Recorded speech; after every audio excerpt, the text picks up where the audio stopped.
तो प्यारे बच्चों एक्सरसाइज 10.3 स्टार्ट कर रहे हैं। और एक्सरसाइज 10.3 का पहला क्वेश्चन दिया गया है जिसमें 3 पार्ट दिए गए हैं और तीनों पार्ट में आपको एक समीकरण दिया हुआ है। और उस समीकरण से आपको रेखा की ढाल या प्रवणता यानी m का मान और y अंतःखंड निकालना है। y अंतःखंड का मतलब है c का मान। y अक्ष पर कट अंतःखंड का मतलब है c का मान निकालना है। y अंतःखंड का मतलब है c का मान निकालना है। ठीक है, तो किस तरह से हम ये वैल्यू निकालेंगे वो देख लीजिए। ये लाइन पे हम y अंतःखंड लिख देंगे इसे। तो देखिए किस तरह से इसे हल करेंगे। हमें रेखा दी गई है पहले पार्ट की x प्लस 7y बराबर 0। तो मैंने क्या बताया था अभी कि किस तरह से इसे चेंज करेंगे। y वाले पदों को यहीं पे रखा रहने देंगे और जो भी पद है उन्हें उठा के दूसरी तरफ ले जाएंगे। और दूसरी तरफ जाने पर ये हो जाएगा माइनस का x और ये 0 का 0 लिख दिया है मैंने। ठीक है, अभी फिर मैंने बताया था आपको कि यहाँ पे जो भी y का गुणांक है उसे यहाँ नहीं छोड़ना है, दूसरी तरफ ले जाना है। तो इस 7 को दूसरी तरफ लेगा अर्थात दूसरी तरफ भाग कर दिया 7 से। तो y बराबर आ गया -1/7x प्लस 0। ठीक है, अभी y बराबर mx प्लस c को आप जानते हैं रेखा के समीकरण को, इससे तुलना कर लीजिए इसकी। और जब आप तुलना करेंगे तो m का मान आपको माइनस का 1/7 मिल जाएगा और c का मान आपको 0 मिल जाएगा।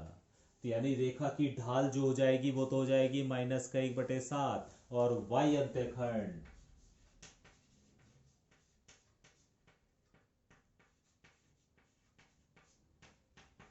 y अंतःखंड अर्थात c का मान कितना हो जाएगा आपका 0 हो जाएगा। तो इस तरह प्यारे बच्चों आपको सॉल्यूशन मिल जाएगा।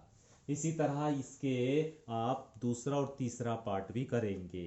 तीसरे पार्ट में प्यारे बच्चों y बराबर सिर्फ 0 लिखा हुआ है, कोई प्रॉब्लम नहीं। उस 0 को आप क्या लिख सकते हो, ऐसे लिख सकते हो ना, y बराबर m गुणा 0 प्लस 0। y बराबर ऐसे लिख लो, बल्कि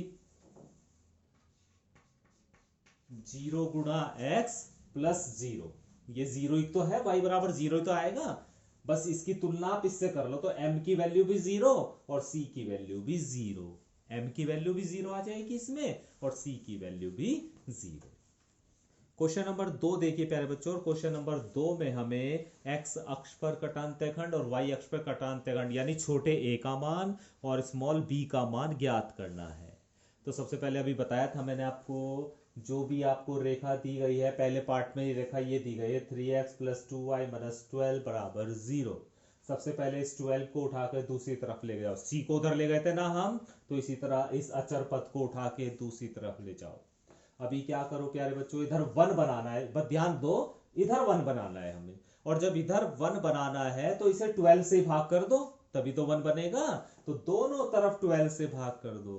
तो 3x upon 12 plus 2y upon 12 बराबर 12 अपॉन 12 मतलब 1 आ जाएगा।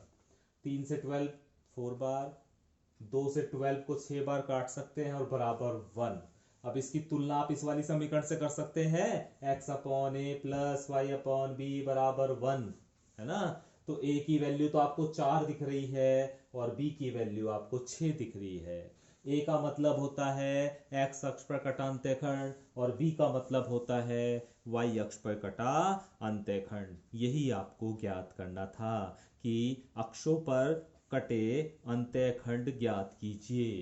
अक्षों पर यानी x अक्ष और y अक्ष के द्वारा काटे गए अंतःखंड यानी स्मॉल a और स्मॉल b की वैल्यू ज्ञात करनी थी। तो यहाँ पर एक लाइन लिख सकते हैं, x अक्ष पर कटा अंतःखंड बराबर 4, y अक्ष पर कटा अंतःखंड बराबर 6। तो वो आपका सॉल्यूशन हो जाएगा। इसी तरह प्यारे बच्चों क्वेश्चन नंबर 2 में भी 3 पार्ट दिए हुए हैं, उन तीनों पार्ट्स को भी आप आराम से कर सकते हैं।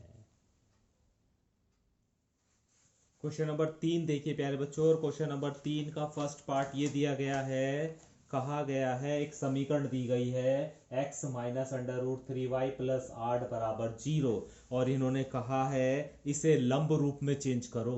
तीसरा रूप मैंने आपको बताया था ना लंब रूप में कैसे चेंज करते हैं, इसे लंब रूप में चेंज करो। तो कैसे करेंगे प्यारे बच्चों, x minus under root 3y इस अचर पद को उठा के दूसरी तरफ ले जाओ तो ये माइनस का 8 हो जाएगा।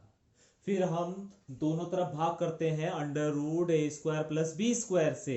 ए का मतलब क्या होता है, एक्स का गुणांक। बी का मतलब क्या होता है, वाई का गुणांक। तो प्यारे बच्चों यहाँ पे ए क्या है, एक्स का गुणांक क्या है, यहाँ पर ए का मतलब है 1, क्योंकि एक्स का गुणांक यहाँ पर 1 है। और b का मतलब क्या है, y का गुणांक, और y का गुणांक क्या है यहाँ पर minus under root 3, plus under root 3 नहीं, माइनस अंडर रूट 3, क्योंकि उसका रूप जो होता था वो होता था ax प्लस by, है ना।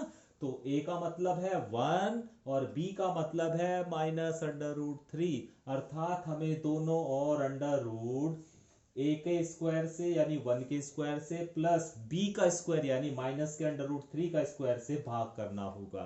इसे हल करेंगे तो 4 आ गया है, तो 4 का अंडर रूट लेंगे तो 2 आ जाएगा। इसका मतलब हमें 2 से भाग करना है। तो इसे भी हमने 2 से भाग कर दिया, इसे भी 2 से भाग कर दिया, इसे भी 2 से भाग कर दिया। तो 1/2x आ गया, माइनस अंडर रूट 3/2y आ गया, बराबर माइनस के 4 आ गया। फिर मैंने आपको बताया था कि ये जो दूरी है इसे हम माइनस में नहीं छोड़ते हैं, इसे हमें प्लस बनाना होता है, तो दोनों तरफ माइनस चिन्ह से गुणा कर देते हैं। तो इधर जो माइनस का है वो प्लस हो जाता है और जो प्लस है वो माइनस हो जाता है। तो माइनस का 1/2x हो गया और ये प्लस का अंडर रूट 3/2y हो गया और बराबर 4 हो गया। ठीक है।